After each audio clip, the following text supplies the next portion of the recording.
चलिए जी, good afternoon सबको। आज के लेक्चर की शुरुआत करेंगे और आज की क्लास में हम लोग डिस्कस करेंगे सिर्फ किसके बारे में? मीडिएशन के बारे में। सुन लीजिएगा, अब एक बार फिर से रिपीट कर रहा हूं एंड होप सो ये लास्ट टाइम है, ये चैप्टर आज कंप्लीट हो जाए। हमारा चैप्टर है चैप्टर नंबर 11, जो बात करता है, चैप्टर 11 का नाम है law relating to arbitration, mediation and conciliation, जिसमें से आर्बिट्रेशन और कंसिलिएशन हमने पढ़े आर्बिट्रेशन एंड कंसिलिएशन एक्ट 1996 में।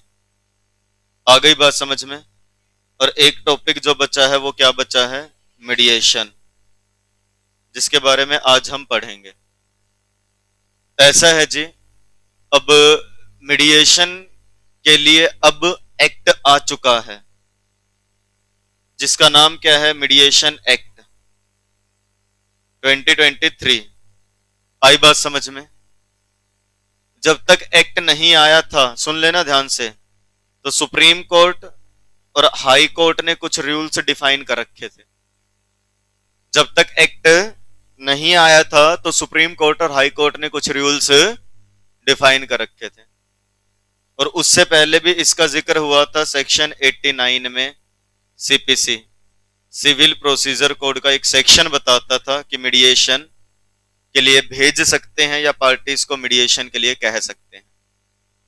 मीडिएशन का मतलब कि डिस्प्यूट कोर्ट में जुडिशियल प्रोसीडिंग्स के तहत तो डिसाइड हो ही जाएगा, लेकिन उससे पहले पार्टीज को एक मौका देते थे कि पार्टीज आप क्या कर लो, एक बार कोशिश कर लो कि आपका ये डिस्प्यूट वैसे ही खत्म हो जाए समझौते से, यानी कि डिस्प्यूट ही एग्जिस्ट ना करे।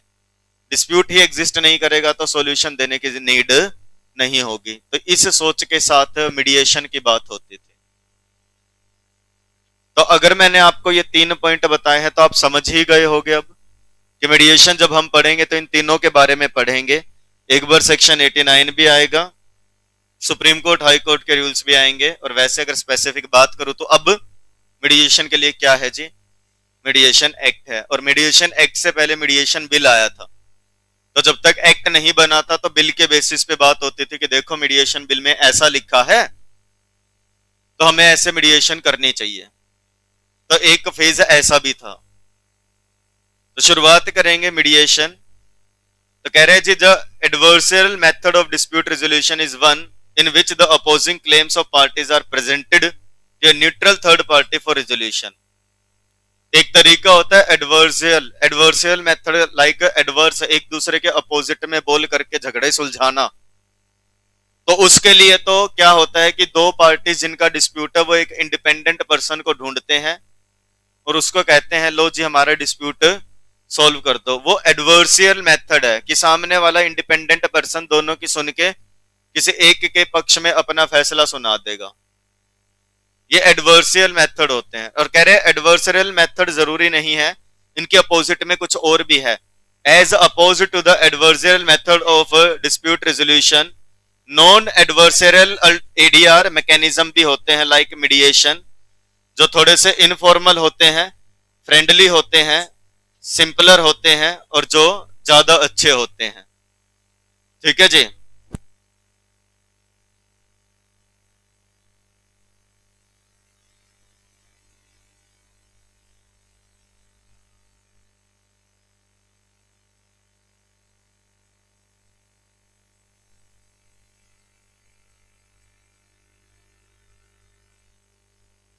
तो एडवर्सरियल जो मेथड होते हैं जिसमें दो लोग अपने डिस्प्यूट को सॉल्व करवाते हैं किसी थर्ड पर्सन से, उसकी बजाय एक और मेथड है जो क्या होता है जी, जिसमें पार्टीज अपोजिट में जो है उनके बीच में एक फ्रेंडली नेचर से इनफॉर्मली उनके डिस्प्यूट को ही खत्म कर दिया जाएगा। यानी कि जो झगड़ा है उस झगड़े को ही हटा देंगे, रेदर दिन की एक हारे एक जीते। ये नॉन एडवर्सरियल एडीआर मैकेनिज्म्स है, जिसमें से एक क्या है? मीडिएशन, जो थोड़ा सा फ्रेंडली होता है, सिंपलर होता है। And they also enables the parties to communicate with each another about the issues driving their conflict. और इसमें क्या होता है जी, मीडिएशन में दोनों पार्टीज को आपस में बात करवाई जाती है झगड़े के रिगार्डिंग, कि देखो जी किस बेसिस से आपका डिस्प्यूट पनप रहा है, उनके शेयर्ड इंटरेस्ट के बारे में बात होती है और कंसंट्रेट किया जाता है कि किस तरीके से एक फैसले पे पहुंचा जाए। और ये जो मेथड होते हैं, such non adversarial conflict settlement techniques aid in the parties time and financial savings. और ये जो मेथड्स आते हैं ये पार्टीज का पैसा भी बचाती हैं, टाइम भी बचाती हैं, हेल्प करता है। टेक्निक्स एड, एड का वर्ड मतलब यहाँ पे हेल्प, पार्टीज का टाइम और पैसा बचाने में हेल्प होती है। तो मीडिएशन एक ऐसा तरीका है। क्या है मीडिएशन, पेपर में आएगा तो यहां से एक डेफिनेशन उठा लेना। अलग अलग 3-4 पैराग्राफ्स दिए गए हैं जिसमें डेफिनेशंस और मीनिंग दिए गए। आईसीएसआई ने जो सीएस एग्जीक्यूटिव कोर्स के लिए जूरिस्प्रूडेंस का इस पेपर का जो मॉड्यूल दिया उसी से हम पढ़ रहे हैं, उसी में ये सारी बातें लिखी हैं। मीडिएशन का अर्थ क्या है, डेफिनेशन एंड मीनिंग। तो according to civil procedure ADR and mediation rules 2003, कह रहे हैं जी सिविल प्रोसीजर जब अल्टरनेटिव डिस्प्यूट रेजोल्यूशंस की बात हुई उसके अनुसार, और जो मीडिएशन रूल्स आए थे 2003 में उसके अनुसार अगर हम बात करें, देखो सोच एक ही है, बात एक ही है, बट नजरिया अलग है। किसी ने कैसे समझाया, किसी ने कैसे समझाया। आई बात समझ में? तो वही बात है कि सिविल प्रोसीजर एडीआर और मीडिएशन रूल्स जो आए थे 2003 में, उनके अनुसार क्या बोला गया कि mediation means the process by which a mediator appointed by the parties और बाय द कोर्ट। कि मीडिएशन एक ऐसी प्रोसेस है जिसमें एक मीडिएटर जिसको पार्टीज ने अपॉइंट किया है खुद ने, या हो सकता है कोर्ट ने अपॉइंट किया हो, एज द केस में भी, वो क्या करता है, mediates the disputes between them. उनके डिस्प्यूट को मीडिएट करता है कैसे, by applying the provisions of mediation rules, जो पार्ट 2 में दिए गए हैं। कौन सा पार्ट 2 क्या है इसे भूल जाओ, अभी के लिए सिर्फ पढ़ना है।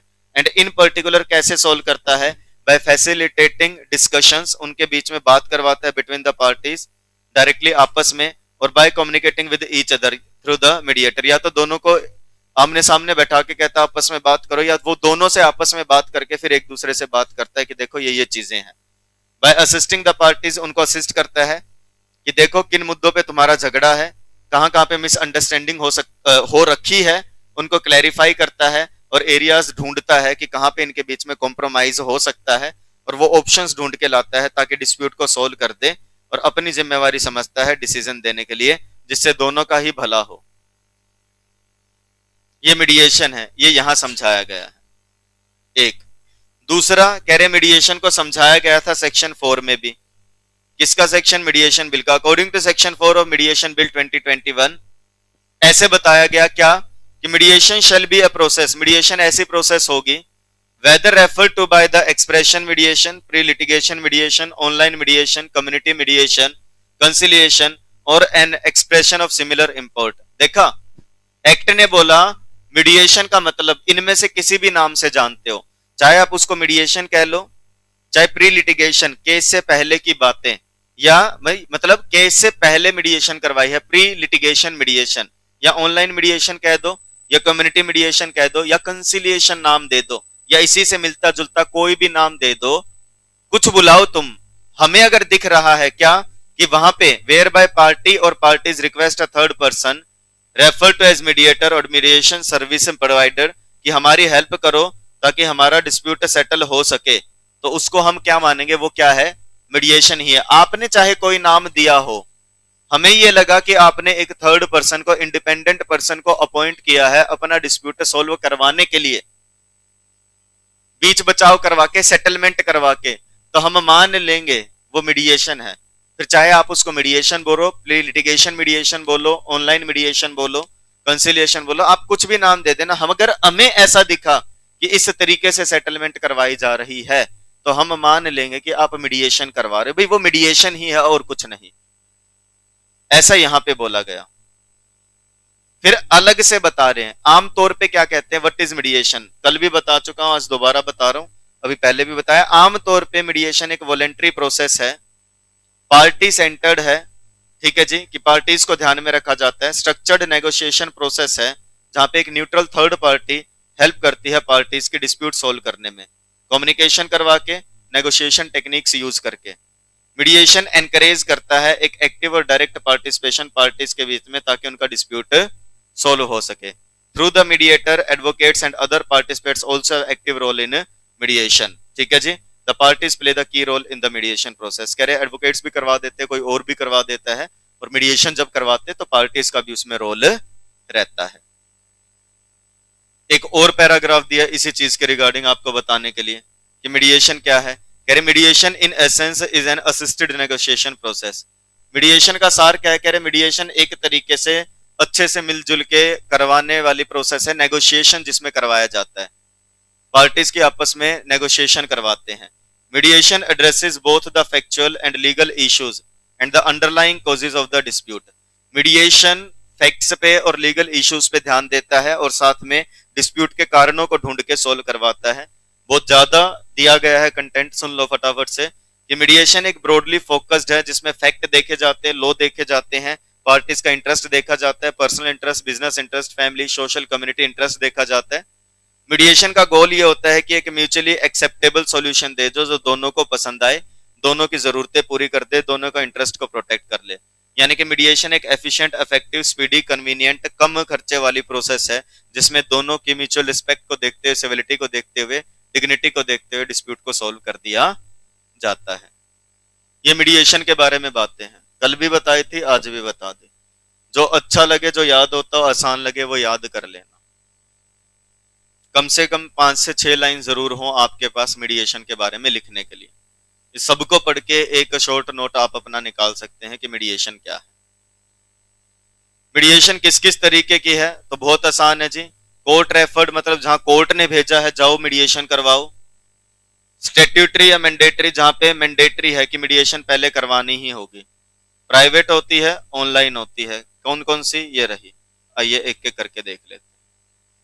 कोर्ट रेफर्ड मतलब कोर्ट ने रेफर कर दिया कि आप एक बार मीडिएशन करवा आओ, क्या पता आपका डिस्प्यूट ही खत्म हो जाए, हमारे पास आने की नीड ही ना पड़े। क्या लिखा है देखिए, it applies to cases pending in court and which the court would refer for mediation under section 89 of the CPC 1908। आ गया, कहा था मैंने 89 सेक्शन में लिखा था। कह रहे कोर्ट रेफर्ड मीडिएशन वो होती है या उन केसेस पे अप्लाई होती है जो केसेस कोर्ट में पेंडिंग है या जो कोर्ट ने मीडिएशन में भेज दिए हैं सेक्शन 89 की पावर का यूज करके। कह रहे कोर्ट भी अपने मीडिएशन सेंटर्स बना के रखता है। The courts have mediation centres where cases are referred and following a preliminary investigation the cases are assigned to skilled and qualified mediators for from the mediation centres panel of mediators. कह रहे court खुद के mediation centre बना के रखता है और कुछ ऐसे केसेस होते हैं जिसमें कोर्ट रेफर करता है पार्टीज को कि आप इन मीडिएशन सेंटर में चले जाओ या आप इसके पास चले जाओ, इस मीडिएटर के पास, और आप हमारे पास आ जाना, हम मना नहीं कर रहे, एक बार आप मीडिएशन में जाओ, क्या पता आपका डिस्प्यूट क्या हो जाए जी, सोल्व हो जाए। तो ये कोर्ट रेफर्ड मीडिएशंस होते हैं।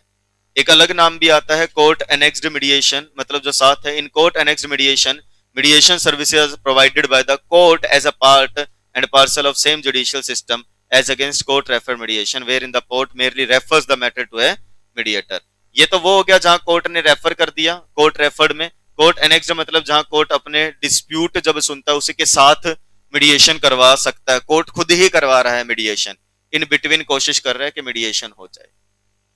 डन। फिर आता है जी स्टैट्यूटरी या मैंडेटरी। स्टैट्यूटरी मतलब लॉ में लिखा है कि अगर ऐसा डिस्प्यूट होता है तो इट इज कंपलसरी, मैंडेटरी, पहले क्या करना, मीडिएशन में जाना। तो वहां पे हम बोलते हैं कि ये स्टैट्यूटरी या मैंडेटरी मीडिएशन है। कह रहे कुछ डिस्प्यूट्स होते हैं जी, जैसे लेबर के हो गए, फैमिली लॉ के हो गए, are required by law to go through the mediation procedure. जैसे फैमिली लॉ के डिस्प्यूट हो गए जहां पे लॉ मैंडेटरी कर देता है जी आपको पहले मीडिएशन में जाना होगा, ठीक है जी, ये स्टैट्यूटरी है। मैंडेटरी मीडिएशन का सिंपली मतलब refers to the act of attempting mediation rather than requiring parties to resolve their problem through mediation. Mandatory mediation भी यही है कि एक ऐसी अटेम्प्ट जिसमें मीडिएशन करवा ही रहे हो, आप नहीं कह रहे पार्टीज को, आप खुद ही करवा रहे हो, ठीक है जी। इट्स जस्ट लाइक ये करना पड़ेगा जी, ऐसे ही मानना पड़ेगा। थोड़ा सा इस तरीके से बोल देते हैं भाई, या फिर ये कह लो लॉ में लिखा है इसलिए वो स्टैट्यूटरी भी कहलाती है। प्राइवेट पार्टीज खुद ही डिसाइड कर रही है हम मीडिएशन में जाएंगे।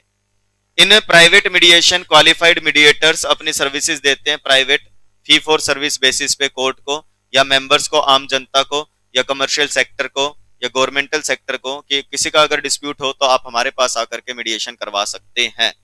ये प्राइवेट मीडिएशन होती है। It can be used in connection with dispute जो कोर्ट में पेंडिंग है या प्री लिटिगेशन डिस्प्यूट कि पार्टीज खुद भी कह सकती हैं चलो कोर्ट में तो जाना ही है, उससे पहले एक बार क्या करवा लो जी, मीडिएशन करवा लेते हैं, तो वो प्राइवेट मीडिएशन हो गई।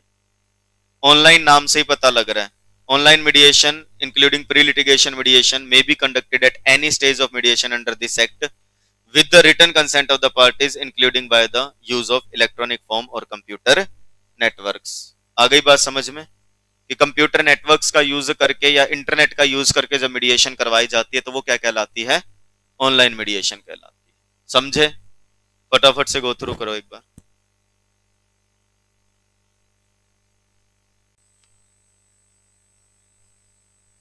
ज्यादा सा डिफरेंस है नहीं भाई कंसिलिएशन और मीडिएशन में, थोड़ा सा आप ऐसे समझ सकते हो, पार्टीज प्राइवेट अरेंजमेंट जब करती हैं पहले, भाई पार्टीज खुद ही करवा रहे किसी को अपॉइंट करके, तो वो थोड़ा कंसिलिएशन होता है। बट आप ये देखोगे, ये पढ़ के अभी आगे पे बताने वाला भी था कि मीडिएशन जनरली कोर्ट भी रेफर कर देता है, या जनरली कोर्ट जब कहता है भी आपस में सोल्व कर लो या समझौता, तो वो मीडिएशन वर्ड यूज होता है, ऐसे समझ लो। ज्यादा डिफरेंस है नहीं, और वैसे बहुत डिफरेंस है। कंसिलिएशन उस एक्ट के तहत होता है, मीडिएशन इस एक्ट के तहत होता है, अलग से एक्ट बना है। कंसिलिएशन के पार्टीज को कोर्ट नहीं बोलती, जबकि मीडिएशन के लिए कोर्ट रेफर कर सकता है। तो वैसे डिफरेंस भी है, एट द एंड सार एक ही है, ठीक है जी, दोनों से मिलनी एक ही चीज है। भाई इस रास्ते से जाओ या इस रास्ते से जाओ, पहुंचना एक ही है, डेस्टिनेशन एक ही है, दोनों रास्ते जाते एक ही तरफ है, बट फिर भी अलग है। ठीक है जी। मीडिएशन अगर करवाओगे तो फायदे क्या मिलेंगे जी? What are the merits of mediation? Question है अच्छा 4 नंबर में, what do you mean by mediation and what are the merits of mediation? तो मीडिएशन क्या है जी? It is quick and responsive, economical है जी, एक्स्ट्रा कॉस्ट नहीं लगती जी, मिलजुल के सेटलमेंट हो जाती है जी, सॉल्यूशन रेमेडीज मिल जाती है जी, कॉन्फिडेंशियल है, इनफॉर्मल है, और पार्टीज खुद ही इसको क्या करती हैं जी, कंट्रोल करती हैं। समझ गए भाई? अब आता है मीडिएशन एक्ट 2023। बिल्कुल भी भड़क मत लेना, मुश्किल मत मानना कि ओहो एक एक्ट आ गया, अब मीडिएशन पूरा, सिर्फ ओवरव्यू दिया है कि mediation act 2023 has received the assent of the Honorable President of India on 14th of September 2023। Objective क्या था? The object of this law inter alia is to promote and facilitate mediation. इस act को लाने के साथ में उद्देश्य क्या था, या इस एक्ट को लाने का उद्देश्य क्या था? कि ये एक्ट इसलिए आया क्योंकि इसने क्या किया जी, इसने बताया कि हम प्रमोट करना चाहते हैं और हम फैसिलिटेट करना चाहते हैं, मतलब पार्टीज को ऑप्शन देना चाहते हैं, उनकी हेल्प करना चाहते हैं मीडिएशन के द्वारा, कि पार्टीज डिस्प्यूट्स को रिजोल्व कर सके, और हम एनफोर्स करवाना चाहते हैं मीडिएटेड सेटलमेंट एग्रीमेंट। यानी कि मीडिएशन से जो सेटलमेंट, ठीक है जी, मीडिएशन से जो सेटलमेंट एग्रीमेंट बनते हैं हम उनको एनफोर्स करवाना चाहते हैं। हम एक ऐसी बॉडी देना चाहते हैं जहां पे रजिस्ट्रेशन करवा सके सारे मीडिएटर्स। जैसे पैनल ऑफ आर्बिट्रेटर होता है, वैसे ही हम क्या मेंटेन करना चाहते हैं, पैनल ऑफ मीडिएटर्स। किस लिए? To encourage community mediation and to make online mediation as acceptable and cost effective process. हम ये चाहते हैं कि समाज में मीडिएशन को बढ़ावा मिले, हम चाहते हैं मीडिएटर्स आए, हम चाहते हैं मीडिएटर्स रजिस्टर करवाएं, हम चाहते हैं कम्युनिटी मीडिएशन की तरफ जाए, हम चाहते हैं ऑनलाइन मीडिएशन को भी प्रमोट करें, हम चाहते हैं लोग इसे एक्सेप्ट करें और एक कॉस्ट इफेक्टिव प्रोसेस आए। इस उद्देश्य के साथ इस एक्ट को लाए। The provisions of this law will come into force on such date as central government will notify, but following section of Mediation Act 2023 has come into force with effect from 9th of October 2023। वैसे तो बोला कि पूरा act उस दिन से applicable करवा देंगे, ठीक है जी, बट कुछ सेक्शंस को एप्लीकेबल कर दिया गया था। कौन से सेक्शंस को? सिर्फ इन सेक्शंस को। एंड ये वो रीजन है जो मैं कहता हूं कि मीडिएशन एक्ट पे इतने क्वेश्चन आपके नहीं बनेंगे, बनेंगे तो भी क्या आएगा, मीडिएशन क्या होता है, उसके मेरिट्स क्या हैं, ठीक है जी, आई बात समझ में। और मीडिएशन एक्ट की कुछ बातें आप खड़े होके पढ़ो। हाँ, ये वो निंजा टेक्निक है जिससे आपका पढ़ाई में मन लगेगा, इसको उस तरफ कर दो।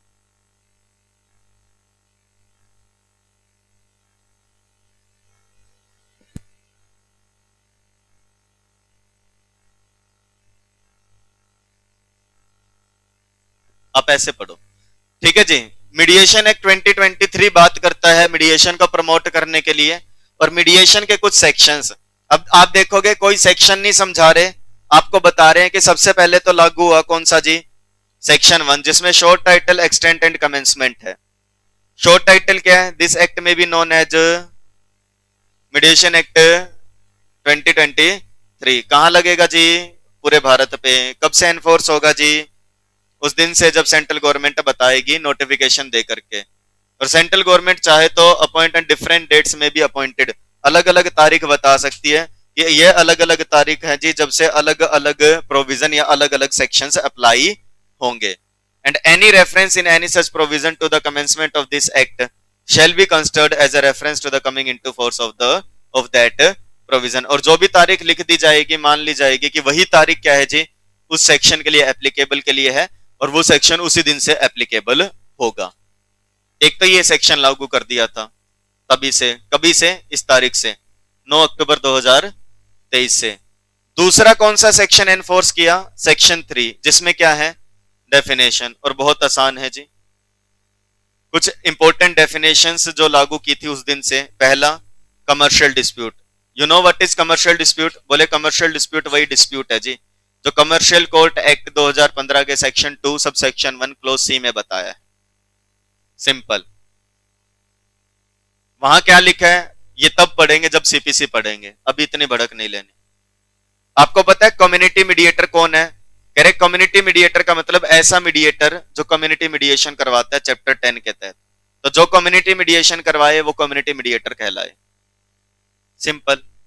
आपको पता है काउंसिल का मतलब क्या है? काउंसिल का मतलब मीडिएशन काउंसिल ऑफ इंडिया, जो बनी है सेक्शन 31 के तहत। आई बात समझ में?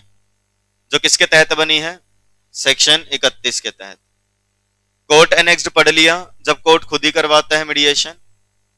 इंस्टीट्यूशनल मीडिएशन क्या है? जो मीडिएशन इंस्टीट्यूशन, जैसे आर्बिट्रल इंस्टीट्यूशन है ना, वैसे ही क्या है जी, मीडिएशन इंस्टीट्यूशन है, उसके पास भेज के जो मीडिएशन करवाई जाती है, यानी कि मीडिएशन सर्विस प्रोवाइडर के पास जब भेजा जाता है तो वो क्या कहलाती है जी?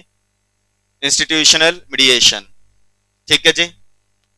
इंटरनेशनल कमर्शियल आर्बिट्रेशन पढ़ा था, आता है तो बस फिर वही है, आर्बिट्रेशन की जगह मीडिएशन कर दो। इंटरनेशनल मीडिएशन क्या है? तो जवाब दिया, ऐसी मीडिएशन जो इस एक्ट के तहत हो रही है और रिलेट करती है ऐसे कमर्शियल डिस्प्यूट से arising out of legal relationship whether contractual और not under any law for the time being force in India, and जहां पे एटलीस्ट एक पार्टी कहां की है? इंडिविजुअल है, तो अदर देन इंडिया। ठीक है जी, बोलो भाई। बॉडी कॉर्पोरेट, एसोसिएशन या बॉडी ऑफ इंडिविजुअल या government of a foreign country. Okay, mediation नहीं पढ़ा रहा, पढ़ लेना, अभी बहुत बार पढ़ा चुका हूं। मीडिएटर अपने आप से पढ़ लेना, जो मीडिएशन करवाता है वो चाहे तो इंस्टीट्यूशन भी हो सकता है। मीडिएशन एग्रीमेंट भी पता होगा, जैसे आर्बिट्रेशन एग्रीमेंट अंडर सेक्शन 7 वैसे mediation agreement under section 4 sub section 1।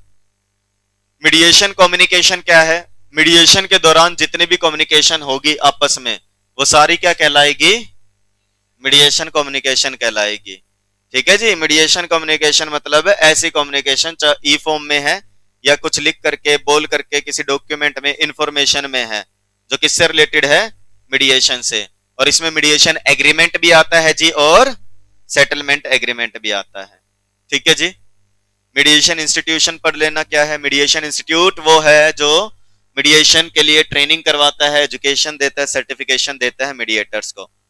Mediation institute वो है, वो बॉडी या ऑर्गेनाइजेशन जो ट्रेनिंग देगी, एजुकेशन प्रोवाइड करेगी, सर्टिफिकेशन देगी किसको? मीडिएटर्स को, और वो सारे काम करेगी जो करने होते हैं इस एक्ट के तहत। किस एक्ट के तहत? मीडिएशन एक्ट 2023 के तहत। आई बात समझ ना? वो के हाँ, वेरी गुड। अभी और ओके होना आपको। हाँ जी,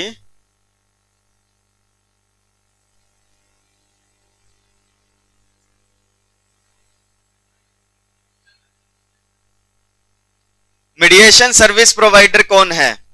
मीडिएशन सर्विस प्रोवाइडर पता है आपको कौन होता है?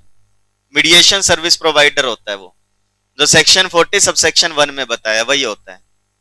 डन? और ये है नहीं तुम्हारे सिलेबस में सारे सेक्शंस। आपको पता है मीडिएटेड सेटलमेंट एग्रीमेंट क्या है? उसका मतलब है मीडिएटेड सेटलमेंट एग्रीमेंट जो बताया है किसमें? सेक्शन 19 सब सेक्शन 1 में। आपको पता है ऑनलाइन मीडिएशन क्या है? ऑनलाइन मीडिएशन है जो सेक्शन 30 में बताई है। ये नहीं बनते हैं क्वेश्चंस। आपको पता है प्री लिटिगेशन मीडिएशन क्या? अभी बता दिया। It is a process of undertaking mediation, ठीक है जी, क्योंकि वो सेक्शन 5 में बोली है इस एक्ट के तहत कि डिस्प्यूट को सॉल्व करने से पहले सिविल और कमर्शियल नेचर के जो डिस्प्यूट हैं उसके लिए कोर्ट या ट्रिब्यूनल कह सकती है आप जाइए कहां पे? मीडिएशन में। इसीलिए वो क्या है? प्री लिटिगेशन मीडिएशन, ठीक है जी। बोलो भाई। You know what do you mean bye specified? Specified का मतलब है which is specified by the regulations under this act. तो ये डेफिनेशन है भाई। देखो एक्ट जब पढ़ते हो तो एक्ट में ये शब्द आते हैं, शब्दों के अर्थ कहां बताते हैं? डेफिनेशन में बताते हैं, ठीक है जी। Done done. पढ़ लेना एक बार, रिकैप ले लेना घर जाकर के बस।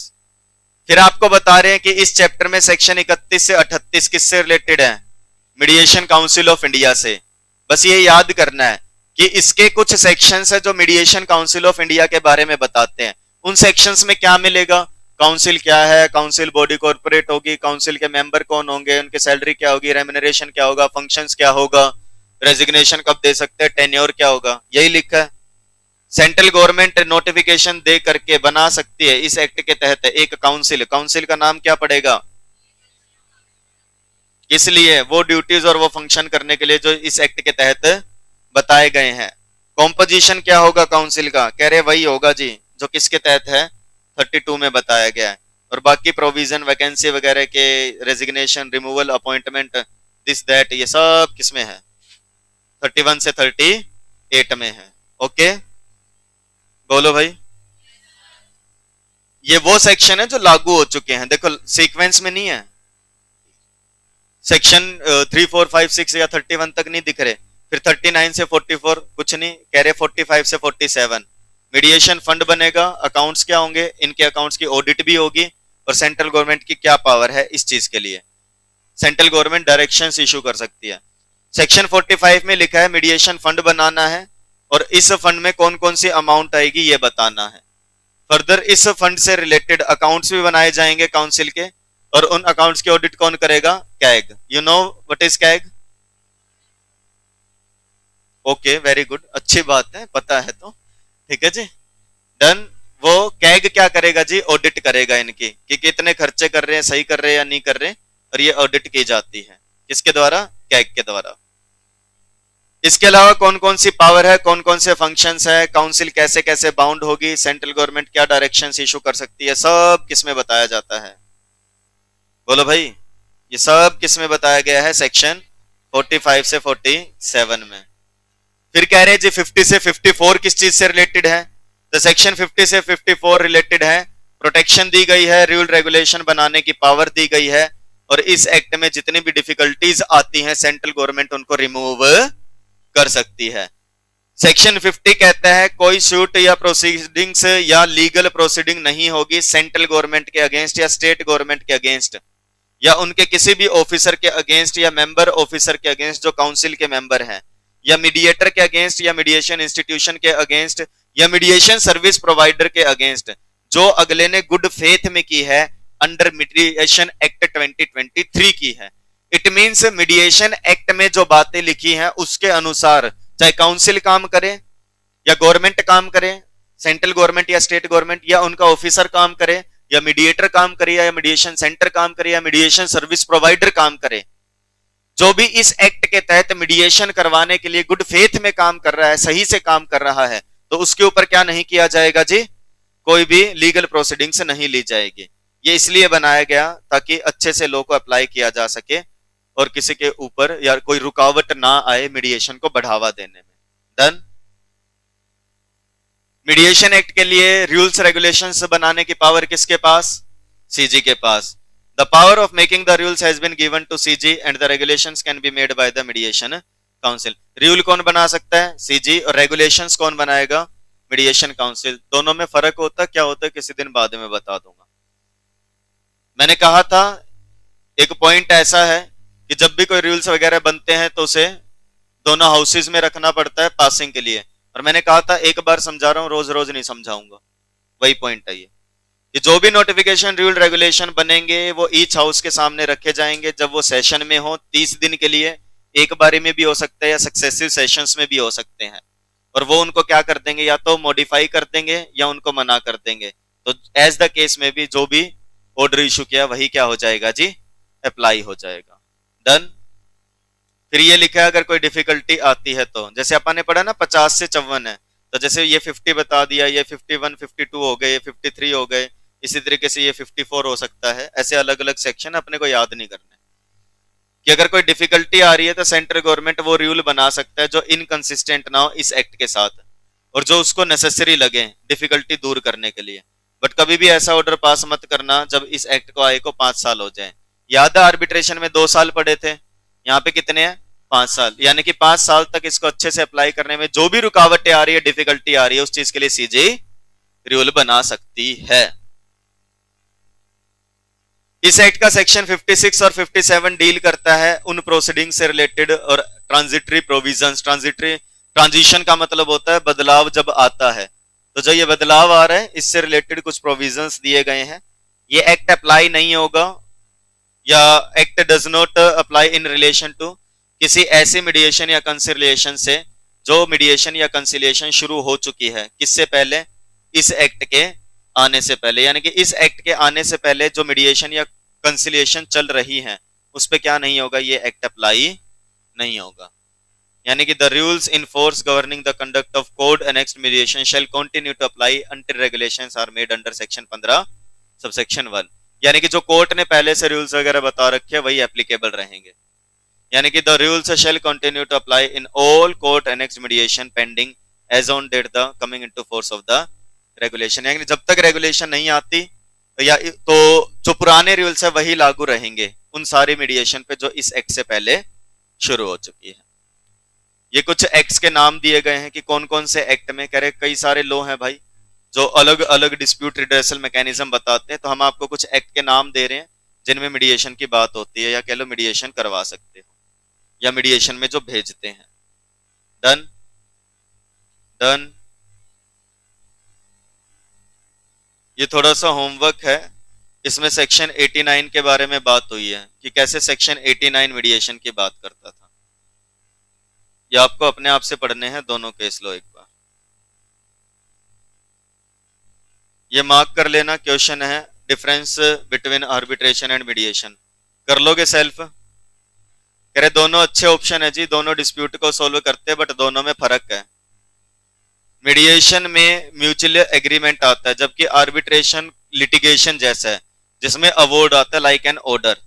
ये कोलैबोरेटिव है, वो एडवर्सरियल है। मीडिएशन इनफॉर्मल है, आर्बिट्रेशन फॉर्मल होता है।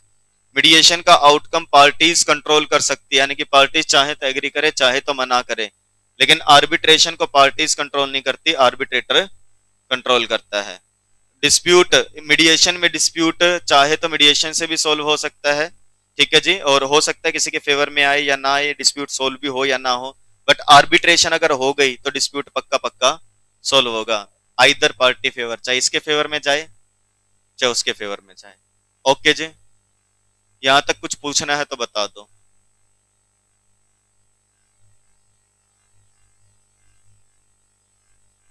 पूछना है कुछ?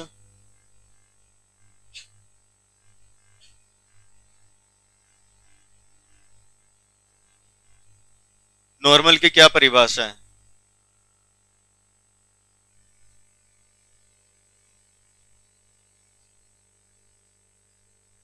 ओके, तो आपने पूछा कोई नॉर्मल पर्सन भी मीडिएटर हो सकता है क्या, तो इसका अपोजिट अर्थ क्या बनता है कि अब नॉर्मल पर्सन ही मीडिएटर होता है। एज सच कोई क्वालिफिकेशन वगैरह नहीं, जिसको मीडिएशन करवानी आती है, जो मीडिएशन में एक्सपीरियंस है, नॉलेज है, जैसा आपने बोला जिसको इस एक्ट की नॉलेज है, ठीक है, जो उस प्रोफेशन में वो मीडिएटर हो सकता है। आप भी बन सकते हैं, आप तीनों बन सकते हैं, एक आर्बिट्रेटर, एक मीडिएटर, एक कंसिलिएटर, ठीक है जी। कोई बड़ी बात नहीं है, बहुत अच्छा स्कोप है आर्बिट्रेशन में, मीडिएशन में। हाँ, काउंसिल के मेंबर बन जाओ।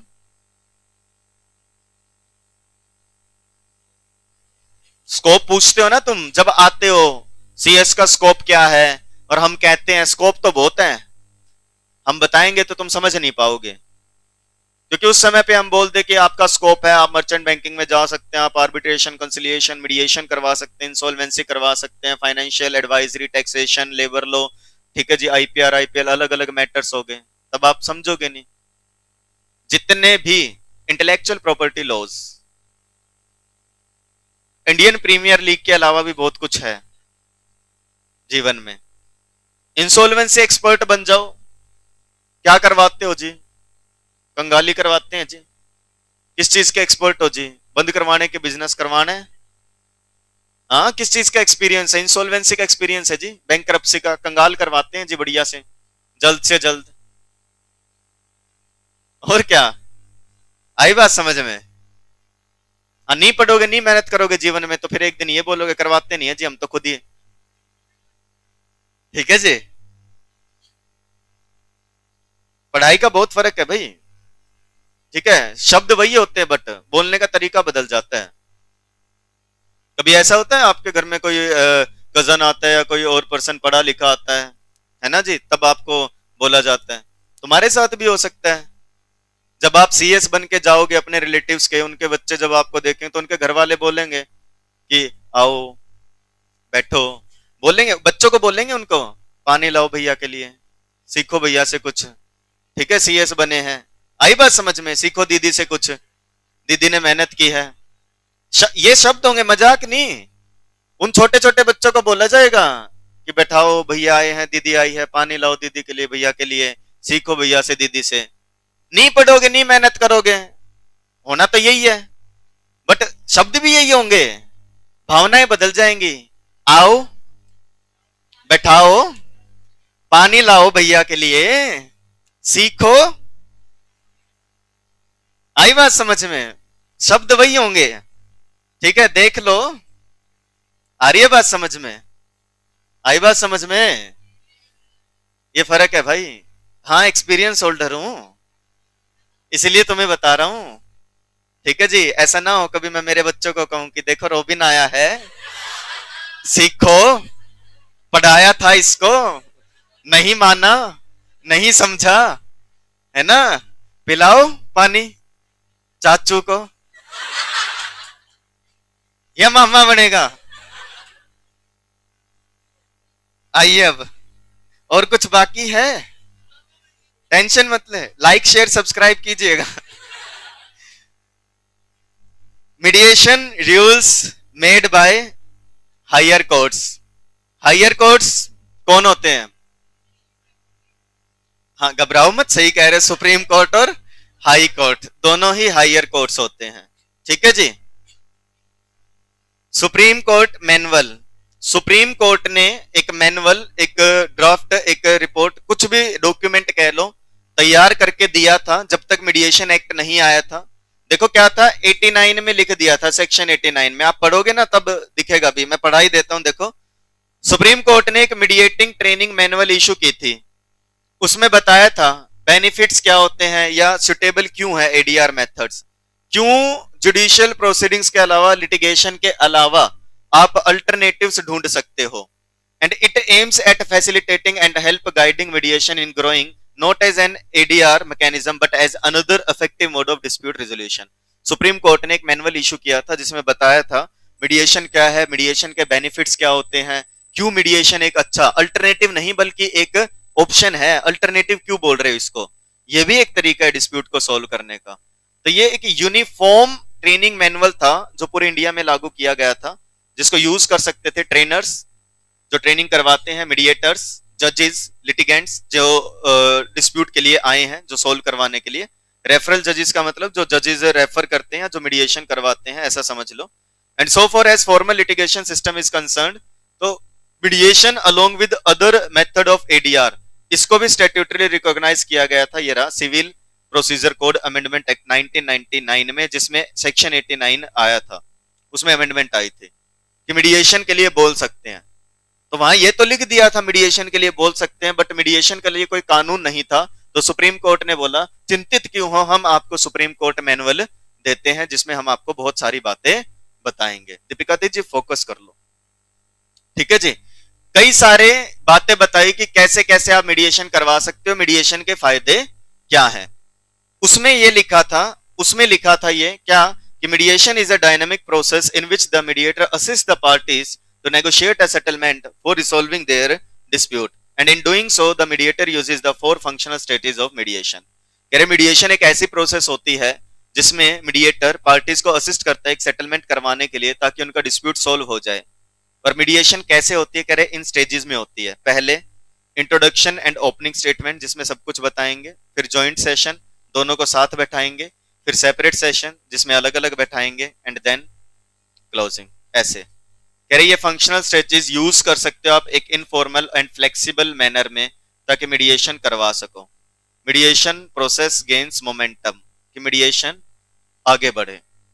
ये मैनुअल बताता था कि प्रैक्टिकल एस्पेक्ट्स क्या है मीडिएशन करवाने के, मीडिएशन कैसे होगी, स्टेजेस क्या होगी, कोड ऑफ कंडक्ट क्या फॉलो करना है मीडिएटर को, पार्टीज को ट्रेनिंग कैसे करवाएं, मीडिएशन कैसे होती है, हाउ टू कम्युनिकेट, काइंड्स कैसे कैसे हो सकते हैं कम्युनिकेशन के, रिटन में, ओरल में, बैरियर्स क्या आ सकते हैं, नेगोशिएशन क्या होती है, कैसे होती है, बार्गेनिंग क्या होती है, जजेस का, लॉयर्स का, पार्टीज का क्या रोल है, ये सब किसमें बताया गया, सुप्रीम कोर्ट मैनुअल में। और इसी तरीके से अलग अलग हाई कोर्ट्स ने भी क्या किए थे, मीडिएशन रूल्स बनाए थे। हाई कोर्ट्स हैं जो भारत में, वो भी अपने अपने एडीआर रूल्स लेकर के आए, जैसे अलग अलग नाम बता रहे हैं जी। Alternative dispute resolution rules 2003, mediation rules ये बनाए थे किसने, are formulated by Chandigarh high court for effective disposal of suits via ADR methods. और इनका जो पार्ट 1 था इन रूल्स का, वो एडीआर रूल्स के बारे में बात करता था, आर्बिट्रेशन के लिए थे। उन रूल्स में ऐसा ऐसा लिखा था, ये रिपीट अभी मैं नहीं पढ़ा रहा, कि आर्बिट्रेशन एक ऐसी प्रोसेस है जिसमें आर्बिट्रेटर अपॉइंट करती हैं पार्टीज या कोर्ट ताकि वो डिस्प्यूट को सोल्व कर सके और अवार्ड पास कर सके। पढ़ लेना ये अपने आप से, ठीक है। उन रूल्स में लिखा था कि आर्बिट्रेशन का ये मतलब है।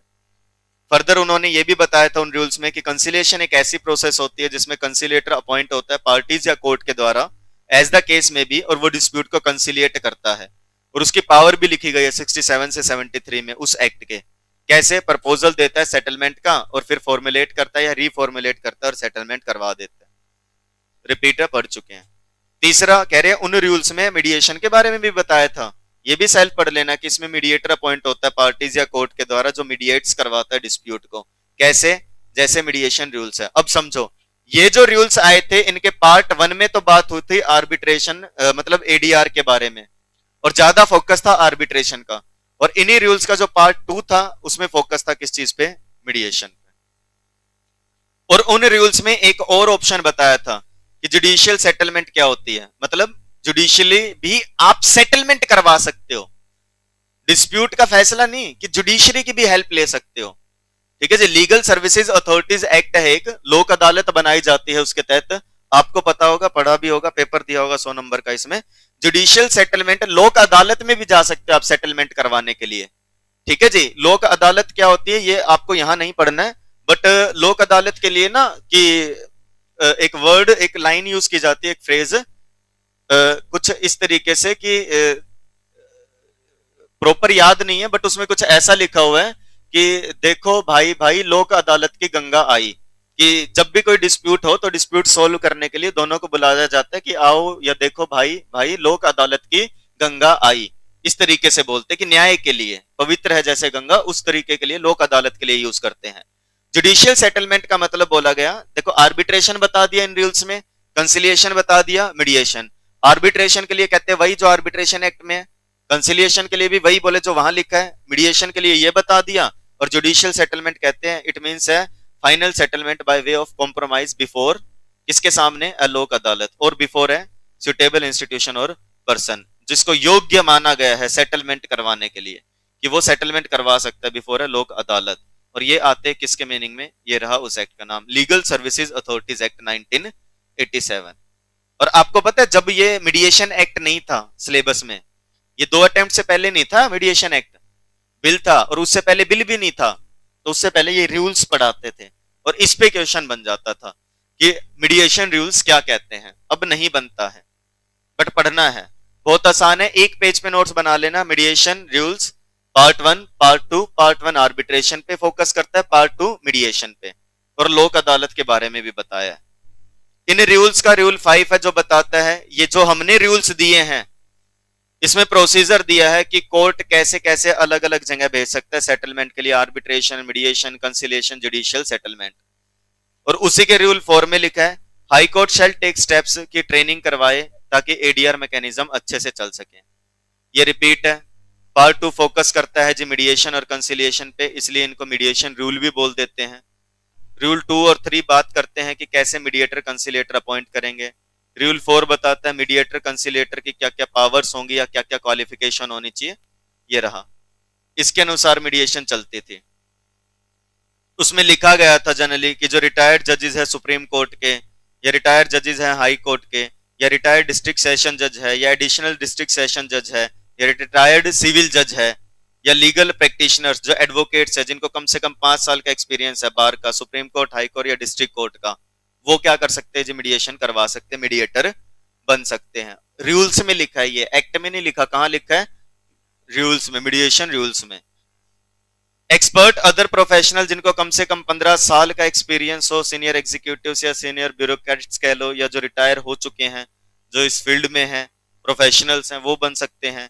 इंस्टीट्यूशंस जो खुद को एक्सपर्ट मानती हैं और जिनको हाई कोर्ट ने रिकॉग्नाइज किया कि yes you are recognised as a mediation expert, वो आ सकते हैं।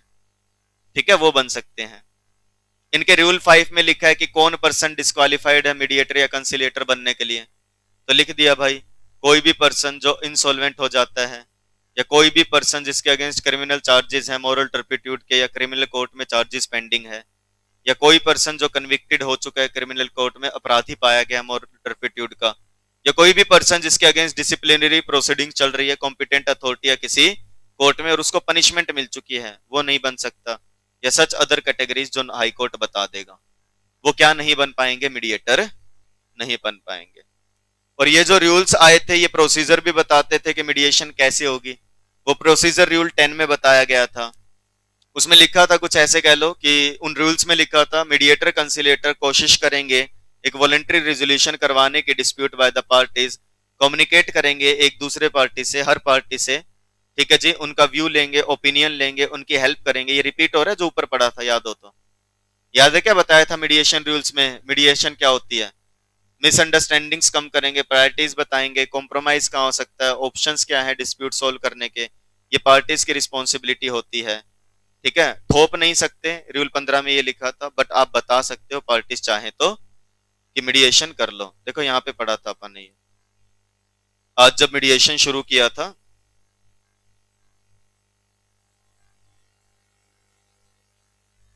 ये रहा, ये जो 4 पॉइंट्स थे इनमें से।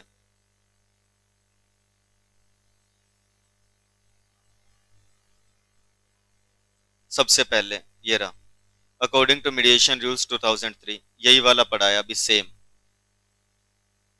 ठीक है, ये रहा पार्ट 2, मीडिएशन रूल्स बताता है पर्टिकुलर फैक्ट। मैंने कहा था ना पार्ट 2 अभी बता दूंगा, ये है पार्ट 2 मीडिएशन रूल्स का। कि पार्ट 1 आर्बिट्रेशन पे फोकस करता है ज्यादातर, जबकि पार्ट 2 मीडिएशन पे फोकस करता है। डन। ये मीडिएशन रूल्स आए थे, पढ़ना पड़ेगा एक बार जाकर के, मैं पहले बता रहा हूं, इस उम्मीद में रहो कि हाँ आसान था, सुन लिया काम, तो बात बनेगी नहीं भाई। ये रूल साथ में कवर करते हैं, टाइम लिमिट भी बताते थे मीडिएशन कितने समय में पूरी हो जाए। रूल 17 में लिखा था कॉन्फिडेंशियल रखना है या कौन सी इंफॉर्मेशन इनएडमिसिबल होगी, रूल 19 में लिखा है। मीडिएटर और कंसिलेटर और कोर्ट कैसे कम्युनिकेट करेंगे, रूल 22 में था। सेटलमेंट एग्रीमेंट क्या होगा, रूल 24 में था। तो ये सारी चीजें थी, तो ये उस समय पे ये रूल हेल्प करते थे एडीआर मेथड्स को अच्छे से अप्लाई करने के लिए। Done done. यहाँ पे चैप्टर कंप्लीट होता है, यहाँ से चैप्टर शुरू करवाया था। जब चैप्टर शुरू करवाया था पहले दिन तो हमने यहाँ से पढ़ा था, जहां से शुरू हुआ था वहीं खत्म हो गया जी चैप्टर। ठीक है जी, घूम फिर के यहीं आ गए। तो आपका जेआईजीएल का jurisprudence, interpretation and general laws का पहला चैप्टर यहाँ कंप्लीट होता है। इसके बाद हम आगे बढ़ेंगे अगले चैप्टर्स की तरफ। ठीक है जी, अब कुछ 3 चैप्टर्स ऐसे करेंगे जो छोटे छोटे और आसान है, वो तीनों मिला करके भी इतने नहीं है जितना ये सिंगल चैप्टर था। अगला चैप्टर हम आरटीआई शुरू करेंगे, उसके बाद आईटी एक्ट पढ़ेंगे, उसके बाद लॉ ऑफ टॉर्ट्स पढ़ेंगे। ठीक है जी, आज के लिए इतना ही, मिलेंगे अगले लेक्चर में। Till then bye bye, tata and take care. अपना ध्यान रखें, अपने पेरेंट्स का ध्यान रखें और खूब मन लगा के पढ़ाई करें।